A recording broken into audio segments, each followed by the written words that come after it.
വിവാദ സർക്കുലർ സർക്കാർ തിരുത്തിയതിന് പിന്നാലെ ആന എഴുന്നള്ളിപ്പിന് പുതിയ മാർഗ്ഗനിർദ്ദേശങ്ങളുമായി ഹൈക്കോടതി.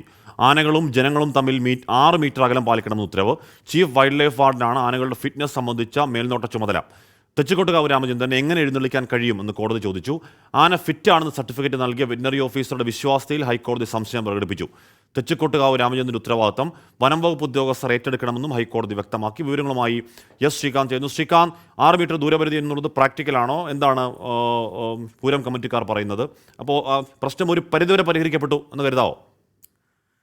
അങ്ങനെ തന്നെ പറയാം. കാരണം നേരത്തെ 50 മീറ്റർ ആയിരുന്നു ഈ ദൂരപരിധി നിശ്ചയിച്ചിരുന്നത്. അത് വലിയ തോതിൽ പ്രശ്നങ്ങൾ ഉണ്ടാക്കി. പിന്നീട് അത് 10 മീറ്റർ എങ്കിലും വേണം എന്ന് അമിക്കസ് ക്യൂറി കോടതിയിൽ പറഞ്ഞു. ഏറ്റവും ഒടുവിൽ ഡിവിഷൻ ബെഞ്ച് അത് 6 മീറ്റർ എന്ന തരത്തിലേക്ക് മാറ്റി. പൊതുജനങ്ങളും ഈ ആനയും തമ്മിലുള്ള ദൂരപരിധിയാണ് 6 മീറ്ററായി നിജപ്പെടുത്തിയത്. തീവെട്ടി, അതോടൊപ്പം തന്നെ പൊതുജനം, ഈ താളമേളങ്ങൾ എല്ലാം ഈ 6 മീറ്റർ പരിധി വിട്ടു വേണം ആനയുടെ അടുത്തു നിന്നും നിൽക്കാൻ. ഇനി രണ്ടാമത്തെ കാര്യമായുള്ളത് ആനയുടെ ഫിറ്റ്നസ്സുമായി ബന്ധപ്പെട്ടാണ്.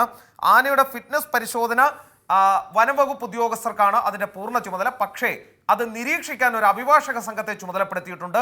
3 അംഗ അഭിഭാഷക സംഘത്തെയാണ് കോടതി നിശ്ചയിച്ചിട്ടുള്ളത്. അങ്ങനെ ഈ 2 പ്രശ്നങ്ങൾക്ക് ഒരു താൽക്കാലിക പരിഹാരം കോടതി തന്നെ കണ്ടെത്തിയിരിക്കുന്നു. പക്ഷേ ഒരു കാര്യം കൂടി ഇനിയും നിലനിൽക്കുന്നത് തെച്ചിക്കോട്ടുകാവ് രാമചന്ദ്രൻ ഉണ്ടാകുമോ ഇല്ലയോ എന്നുള്ളതാണ്. പൂരപ്രേമികളുടെ ഏറ്റവും വലിയ ആവേശമാണ് തെച്ചിക്കോട്ടുകാവ് രാമചന്ദ്രൻ. പക്ഷേ കോടതി ഈ ആനയെ എങ്ങനെ എഴുന്നള്ളിക്കും എന്നാണ് ഇന്ന് ചോദിക്കുകയുണ്ടായത്. മതം ഉൾപ്പെടെയുള്ള കാര്യങ്ങൾ രണ്ടാമത്തെ കാര്യമാണെന്നും ജനങ്ങളുടെ സുരക്ഷയാണ് പ്രധാനമെന്നും ഒരു ജീവൻ പോലും നഷ്ടപ്പെടാൻ ഇടയാകരുതെന്നും ഈ തെച്ചിക്കോട്ടുകാവ് രാമചന്ദ്രന്റെ വിഷയവുമായി ബന്ധപ്പെട്ടെന്ന് കോടതി പറഞ്ഞിട്ടുണ്ട്. ഒപ്പം തെച്ചിക്കോട്ടുകാവ് രാമചന്ദ്രന്റെ ഉത്തരവാദിത്വം വനം വകുപ്പ് ഉദ്യോഗസ്ഥർ ഏറ്റെടുക്കണമെന്നും സാക്ഷ്യ പത്രങ്ങൾ വിശ്വസിക്കാമെന്ന ഉറപ്പ് നൽകണമെന്നും ഹൈക്കോടതി പറഞ്ഞു. അതായത് ഒരു ഡോക്ടർ, ഈ വെറ്റിനറി ഡോക്ടർ ഈ ആനയെ എഴുന്നള്ളിക്കാം എന്ന് ഒരു സാക്ഷ്യപത്രം കൊടുത്തിരുന്നു. അതിൽ ചില സംശയങ്ങൾ കോടതി പ്രകടിപ്പിച്ചു. അതിനൊപ്പമാണ് വനംവകുപ്പിനോട് പറഞ്ഞത്, നിങ്ങൾ പറഞ്ഞാൽ ഞങ്ങളത് ഉൾക്കൊള്ളാൻ തയ്യാറാണ്, ഈ സാക്ഷ്യപത്രം വിശ്വസിക്കാം എന്ന് വനം വകുപ്പ് ഉറപ്പ് കൊടുക്കണമെന്നും പറഞ്ഞു. പക്ഷേ വനം വകുപ്പിന് അത്ര ധൈര്യമില്ല. അവർ പറഞ്ഞത് ആ രേഖകൾ പരിശോധിച്ച ശേഷം ഞങ്ങൾ മറുപടി നൽകാം എന്നാണ് പറഞ്ഞത്. അക്കാര്യത്തിൽ ഇപ്പോഴും അനിശ്ചിതത്വമുണ്ട്.